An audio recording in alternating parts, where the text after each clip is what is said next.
A ver, vamos a darle una vuelta a esto. Imaginen la escena. Caos total, un tiroteo y el presidente de Estados Unidos ahí. Y en medio de todo, un señor hace, pues, lo impensable. Simplemente siguió comiendo su postre. ¿Qué es esto? ¿Un acto de heroísmo? ¿De locura? ¿O es algo que nos dice mucho más sobre cómo funcionamos bajo presión? Es que la escena, de verdad, parece sacada de una película. Piénsenlo. Sábado por la noche. Cena de corresponsales en la Casa Blanca. Y de la nada, ¡pum! Disparos. Se desata el pánico, claro. Pero en medio de todo, hay un hombre. Totalmente tranquilo, concentradísimo en su plato. Y obvio, Internet hizo lo suyo, ¿no? Explotó. En poquitas horas esta imagen ya era un meme, ya era un símbolo de algo. La gente no lo podía creer. Y este comentario de un usuario en X, la verdad, lo resume perfecto. Es esa mezcla de no puede ser con una fascinación total. Ok, entonces, para de verdad entender por qué nos pegó tanto esta imagen, por qué nos obsesionamos con ella, hay que ir paso a paso. Vamos a desglosar qué fue exactamente lo que pasó esa noche. Va, repasemos la línea de tiempo.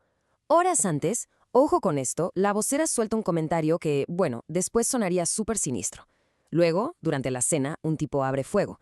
El servicio secreto saca a Trump de ahí, la gente corre, se esconde, lo normal, ¿no? Un oficial queda herido, pero por suerte sobrevive. Y justo ahí, en medio de todo, la cámara lo capta a él, a nuestro protagonista, disfrutando su postre como si nada. Sí, claro, al tirador lo arrestaron, pero la imagen que se nos quedó grabada, la que importó, fue la de esa calma, casi imposible. Y cuando digo que se nos quedó grabada, no es broma. El video tuvo millones de vistas, en menos de 24 horas. O sea, esto ya no era una noticia, ¿eh? Se convirtió en un fenómeno cultural. Y la pregunta que todos nos hacíamos era la misma. ¿Pero cómo? ¿Cómo es posible reaccionar así? Y justo ahí es donde la cosa se pone interesante. Dejamos el qué pasó y nos metemos al por qué pasó. La pregunta clave aquí no es sobre el tirador, sino sobre la reacción humana. O sea, ¿qué demonios pasa en el cerebro de alguien para que, frente a un peligro de muerte, decida seguir comiendo? Miren, la psicología es bastante clara en esto. Desde hace miles de años, como especie, tenemos tres respuestas básicas ante una amenaza.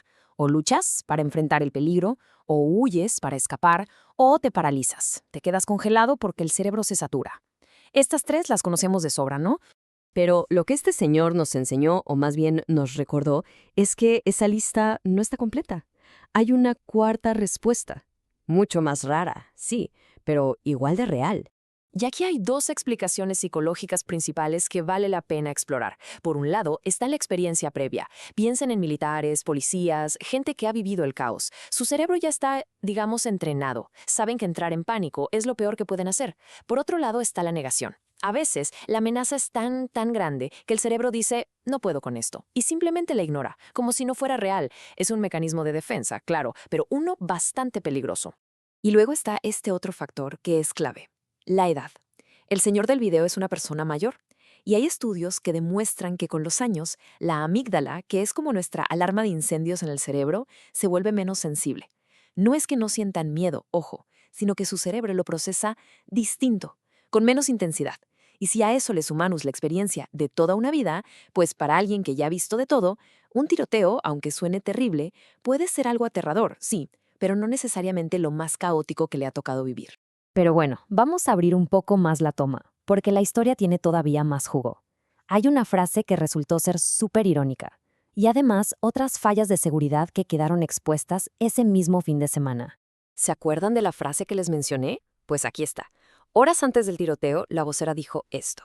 En inglés, shots puede ser chistes, tragos o disparos. En ese momento, pues era una broma sobre el debate que se venía. Horas después, se convirtió en una coincidencia macabra. Y claro, que un tipo armado se meta a un evento así, de tan alto perfil, nos hace preguntarnos, ¿cómo pasó esto? ¿Fue una falla de una sola vez o es síntoma de un problema más grande? Y para contestar eso, curiosamente, tenemos que irnos al otro lado del mundo, a Indonesia. Porque el mismo fin de semana, este otro video se hizo viral. 4 estudiantes que se caen del techo de un minibús. Suena que no tiene nada que ver, ¿verdad? Pero el fondo es idéntico. Una falla terrible en los protocolos de seguridad. En un lado y en el otro. Las reglas no se siguieron y las consecuencias, pues, pudieron ser mortales. Bien, y todo esto nos lleva a la lección final. ¿Qué nos deja toda esta historia? ¿Qué podemos aprender de un señor comiendo postre y de unos estudiantes en un minibús en Indonesia? Miren, esta tabla lo deja clarísimo. Solemos juzgar al señor del postre porque su reacción, la indiferencia, es la más rara. Pero eso no la hace anormal o incorrecta. Es simplemente parte de todo un abanico de respuestas humanas. El pánico es lo más común, sí. La parálisis es una respuesta del cuerpo. La acción la vemos en gente entrenada. ¿Y la indiferencia? Pues también es una opción en el menú. Entonces, ¿con qué nos quedamos de todo esto? Son 4 puntos bien claros. 1. No hay que juzgar cómo reaccionan los demás en una crisis. 2. Los protocolos de seguridad son vitales. Sus fallas cuestan caro. 3. Tener un plan, saber qué hacer, siempre va a reducir el pánico. Y 4. Vivimos en una era donde el horror de un tiroteo y la risa de un meme están pegaditos el uno al otro. Y con esto llegamos a la gran pregunta. La pregunta del millón. La que seguro ya se les cruzó por la cabeza viendo el video. Si estuviéramos ahí, en medio de ese caos, ¿qué haríamos? ¿Correr? ¿Luchar? ¿O quizá también nos enfocaríamos en el postre? La verdad es que no hay respuesta. No podemos saberlo hasta que los toque vivirlo. Y eso, justamente eso, es lo que da tanto miedo. Pero al mismo tiempo nos fascina del ser humano. El señor del postre no es un caso clínico. Es un recordatorio de que somos impredecibles. Y en un mundo que nos pide reaccionar bien ante el peligro, quizá lo más humano sea simplemente seguir comiendo.